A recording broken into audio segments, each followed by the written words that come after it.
वर्णमाला के हम सेकेंड पार्ट में व्यंजन देखेंगे।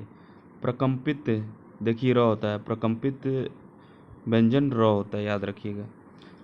स्वर की सहायता से देखिए, स्वर की सहायता से बोले जाने वाले वर्ण व्यंजन कहलाते हैं।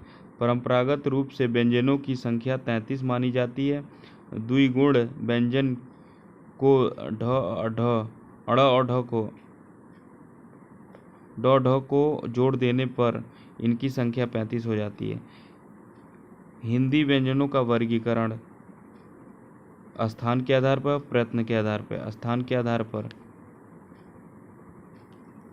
चलिए स्थान के आधार पर देखते हैं। वर्ग, उच्चारण स्थान और वर्ण का नाम। क वर्ग, क ख ग घ अंग कंठ से, गले से तालू की छत का पिछला भाग टकराता है, इसमें कंठ ध्वनियाँ है। च छ ज झ झ इया पिछला भाग। च ये तालुप हो गया। अंतस्य य है, उष्ण श है। ट वर्ग, ट ठ ड ढ अड़ उष्ण श है। मूर्धा, मुंह के भीतर की छत का अगला भाग, मूर्धन्य बोलते हैं इसको। यहाँ छूट गया है, ये च वर्ग कंठ तालुब्य होंगे। त वर्ग, त थ द ध न दांत से, ऊपरी दांतों के निकट से, दंतव्य बोलते हैं इसको। प वर्ग, प फ भ म ओठ से, दोनों ओठ से, ओट्स बोलते हैं इसको। श ज अर ल न व फ, ये ज वत्स्य, दांतों के पीछे का कठोर हिस्सा, वतस्य बोलते हैं इसको। ब फ दांतों से, ब फ नीचे ओंठ तथा ऊपरी दांतों से, दंतोष्ठ बोलते हैं। ह स्वर तंत्र से, स्वरतंत्रीय बोलते हैं। प्रयत्न के आधार पर, उच्चारण के अवयवों के द्वारा अवरोध की प्रवृत्ति के आधार पर स्पर्शी व्यंजन, संघोष व्यंजन, स्पर्शी व्यंजन, अंतस्य व्यंजन, उत्क्षिप्त व्यंजन, अयोगवा। अंतस्य व्यंजन में अर्ध स्वर होता है, लुंठित होता है और पार्श्विक होता है। अर्ध स्वर में आएगा य व, लुंठित में र आएगा, पार्श्विक में ल आएगा। अमानक वर्ण म है। कंठोष्ठ ध्वनि और है। भाषा निर्माण की इकाई का सही अनुक्रम ध्वनि शब्द पद क्रम है। क्या क्या है? ध्वनि शब्द पद वाक्य है। क्या क्या है? भाषा निर्माण की इकाई का सही क्रम ध्वनि शब्द पद वाक्य है। स्पर्श व्यंजन, जिन व्यंजनों का उच्चारण करते समय हवा फेफड़ों से निकलते हुए मुंह के किसी स्थान विशेष कंठ, तालु, दांत, ओष्ठ का स्पर्श करते हुए निकले वो स्पर्शी व्यंजन कहलाता है। उच्चारण स्थान के आधार पर स्पर्श व्यंजन के वर्ग हैं। क वर्ग कंठ, च वर्ग तालव्य, ट वर्ग मूर्धन्य, त वर्ग दंत्य, फ वर्ग ओष्ठ से। अतः कंठ सबसे पहले और ओठ से सबसे बाद में आते हैं। अघोष के आधार पे, घोष का अर्थ है स्वर तंत्रियों में ध्वनि का कंपन। अघोष, जिन ध्वनियों के उच्चारण में स्वर तंत्रियों में कंपन न हो तो 1 और 2 में नहीं होता है। हर वर्ग का पहला और दूसरा व्यंजन। सघोष या घोष, जिन ध्वनियों के उच्चारण में स्वरतंत्रियों में कंपन हो, चौथा तीसरा पांचवा या तीसरा चौथा पांचवा। हर वर्ग का तीसरा चौथा पांचवा व्यंजन सघोष होता है। प्रयत्न के आधार पर, प्राणत्व के आधार पर, वहाँ भी प्राणत्व था।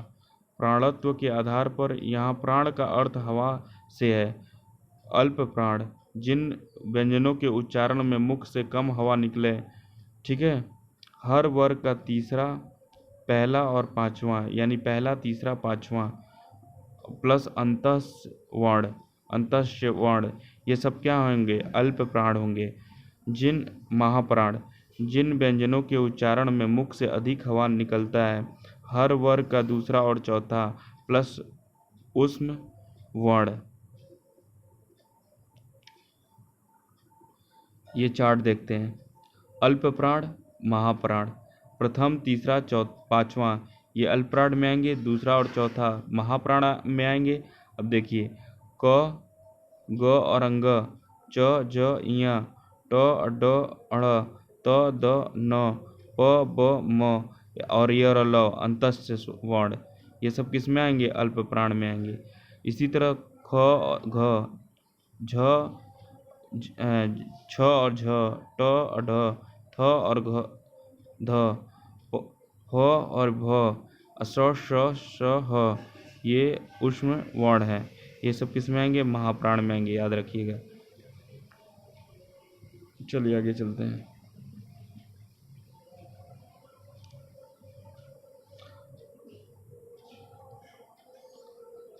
स्पर्श संघर्षी, कुछ ध्वनियों में जीभ पहले तो उच्चारण स्थान का स्पर्श करती है, फिर वहां से हटकर उच्चारण स्थान के इतना निकट रह जाती है कि वायु को घर्षण करते हुए ही बाहर निकलना पड़ता है। अर्थात जिन ध्वनियों के उच्चारण में स्पर्श भी होता है और घर्षण भी, ठीक है, इन ध्वनियों में क्या होगा? इन ध्वनियों के उच्चारण में स्पर्श भी होता है और ध्वनि घर्षण भी। उदाहरण में हिंदी में च वर्ग के व्यंजन च, छ, ज, झ स्पर्श संघर्षी। अंतस्य व्यंजन य, र, ल, व परंपरागत रूप से अंतस्थ व्यंजन कहे जाते हैं। वर्ग और उच्चारण स्थान य तालव्य तालु से, र वर्तस्य दंत मूल और मसूड़े से, ल वर्तस्य दंत मूल तथा मसूड़े से, व दंतोष्ठ ऊपर के दांत प्लस निचला दांत, ये सघोष होते हैं और अल्पप्राण में आते हैं। ये सघोष होंगे, अल्पप्राण में आएंगे। य, र, ल, व। नोट, य और व अर्धस्वर है। ध्वनि जो कभी स्वर हो कभी व्यंजन, वह ध्वनि जो कभी स्वर हो कभी व्यंजन हो अर्धस्वर होता है। य, व। र लंठित, जिनके उच्चारण में जीभ तालु से लुढ़क कर स्पर्श करे, लंठित बोलते हैं उसको, र हो गया। ल पाश्चर्विक, जिनके उच्चारण में हवा जीभ के पाश्चर्य बगल से निकल जाए, ल पाश्चर्विक होता है।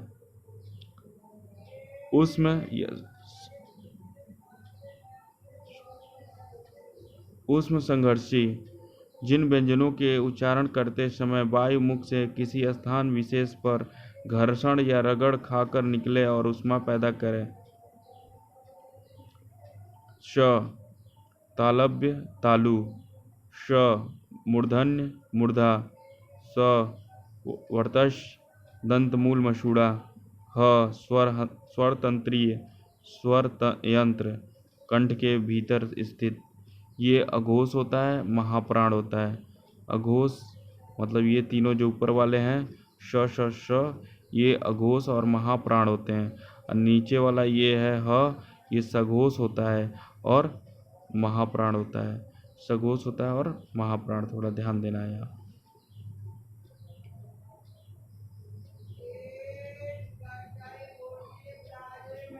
उत्क्षिप्त व्यंजन, जिनके उच्चारण में जीभ पहले ऊपर उठकर मूर्धा का स्पर्श करे और फिर झटके के साथ नीचे की ओर आए। उत्क्षिप्त को द्विगुणक भी कहते हैं। उत्क्षिप्त व्यंजन ड ढ है। ढ मूर्धन्य सघोष अल्प प्राण, ढ मूर्धन्य सघोष महाप्राण है। ढ महाप्राण है, ढ क्या अल्प प्राण है। आगत गृहीत ध्वनियाँ, विदेशी भाषाओं की ध्वनियाँ को बोलते हैं। विदेशी भाषाओं को क संघर्षी कंठ जिह्वामूल अघोष अल्पप्राण। ख ऊष्म संघर्षी कंठ जिह्वामूल अघोष महाप्राण। ग ऊष्म संघर्षी कंठ जिह्वामूल सघोष अल्पप्राण। ज उष्म संघर्षी वर्तस्य सघोष अल्पप्राण। फ उष्म संघर्षी दंतोष्ठ अघोष महाप्राण। क ख ग घ ज फ ये क्या है? आगत या गृहीत ध्वनियाँ हैं। अयोगवाह हिंदी की वर्णमाला के अनुसार पाई और बिंदी तथा विसर्ग को अ का आधार लेकर अ रूप में दिखाया गया है, किंतु ये स्वर ध्वनियाँ हैं क्योंकि इनका उच्चारण व्यंजनों के उच्चारण की तरह स्वर की सहायता से होता है। यह व्यंजन भी हैं क्योंकि इनकी गणना स्वरों के साथ होती है और इन्हीं की तरह लिखने में इनके लिए मात्राएं क्रमशः पाई और बिंदी और डबल कोलन का प्रयोग किया जाता है। इनको अनुस्वार और विसर्ग कहते हैं। आचार्य किशोरी दास वाजपेयी इन्हें अयोगवाह कहते हैं। जो योग्य न होकर साथ रहे उन्हें अयोगवाह कहते हैं। वायु के नासिका से निकलने के आधार पर नासिक व अनुनासिक व्यंजन, जिन व्यंजनों के उच्चारण में वायु मुख के साथ साथ नासिका मार्ग से भी बाहर निकलती है, नासिक की ध्वनियाँ कहलाती हैं।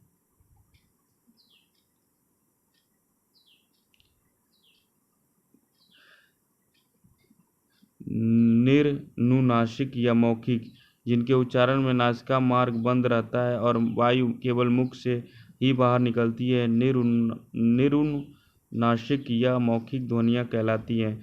नासिक की ध्वनियाँ हिंदी में पंचवर्गीय व्यंजनों के अंतिम पांचों व्यंजन अंग, इय, अड़, न, अम, ये सब क्या है? नासिक की ध्वनियाँ हैं। अनुस्वर और अनुनासिक स्वर भी नासिक ध्वनियों के उदाहरण हैं। आगत व्यंजन क, ख, ग, ज, फ विदेशी भाषाओं की ध्वनियाँ अरबी फारसी हैं। ये अरबी फारसी आगत व्यंजन कहलाती हैं। संयुक्त व्यंजनों का स्वतंत्र प्रयोग। संयुक्त व्यंजन शब्द का अर्थ है जहाँ दो या दो से अधिक व्यंजनों का संयोग रहा हो। छ, क और श, त्र, त और र, ज्ञ, ज और ञ, श्र, श और र। संयुक्त व्यंजनों को व्यंजन गुच्छ भी कहते हैं। इनकी पहचान यह है कि एक से अधिक व्यंजन एक साथ आकर गुथ जाते हैं और इन व्यंजनों के मध्य कोई स्वर नहीं आता। सप्ताह प प्लस त, राष्ट्रीय श ट र, स्वप्न प न और विख्यात ख और य, स्त्री श त र, लक्ष्य क स य। व्यंजन द्वित्व, जब समान व्यंजन संयुक्त होते हैं तब वे व्यंजन द्वित्व कहे जाते हैं, जैसे पक्का, बच्चा, अड्डा, 70, 80 आदि। हिंदी में मूलतः वर्णों की संख्या कितनी है? 52 है। 6 वर्ण किसके योग से बना है? क और श से। क वर्ण के उच्चारण की दृष्टि से क्या है? कंठ है। स्वरों की कुल संख्या कितनी होती है? 11। ए और ए वर्ण क्या कहलाते हैं? कंठ तालव्य। अयोगवाह वर्ण कौन सा है? अंग, अह। य और लव किस प्रकार के व्यंजन है? अंतस्य व्यंजन है। य और व अर्ध स्वर है। लुंठित र है। पाश्चर्विक ल है। उष्म संघर्षी व्यंजन श है। उच्छिप्त द्विगुण व्यंजन ड और ढ है। नासिक व्यंजन य, अड़, अंग, य, अड़, न, अम है। वर्णमाला व्यवस्थित वर्ण समूह को कहते हैं। दिल्ली द्वित्व व्यंजन है। हिंदी शब्दकोश में छ का क्रम किस वर्ण के बाद आता है? क के बाद। अकारांत, जिन शब्दों के अंत में अ आता है उन्हें अकारांत कहते हैं। हिंदी वर्णमाला में व्यंजनों की संख्या 33 है। इस तरह हमारा ये चैप्टर समाप्त होता है।